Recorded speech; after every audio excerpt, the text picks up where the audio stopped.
Le regard est concentré. Avec son pinceau, Michael prend soin de cette porte qu'il a décapée et nettoyée.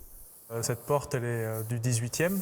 Donc pour traverser les années, le bois, pour pas qu'il sèche et qu'il craque, il faut le renourrir. Donc de résine naturelle, d'alcool et avec de l'huile de lin, ça lui redonne de la souplesse.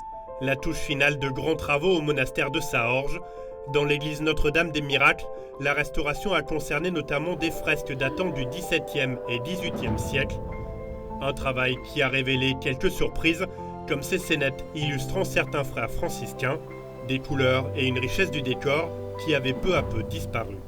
Ce grand retable, qui était très sombre jusqu'à ces dernières années, a retrouvé la clarté, la chaleur du noyer, de nombreuses traces de polychromie, de peinture dorée.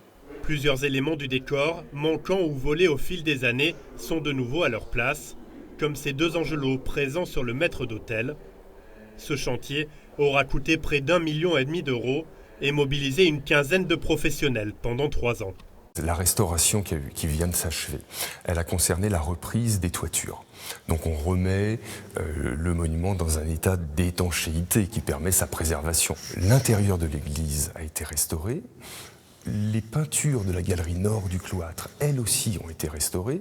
Donc, comme il y a 4 galeries, vous imaginez bien qu'il en reste 3 autres à restaurer. Et puis, la prochaine grande étape, ça va être la façade de l'église. Fermée quelques mois pendant les travaux, l'église est de nouveau ouverte et se montre désormais aux visiteurs telle qu'elle avait été imaginée à l'époque.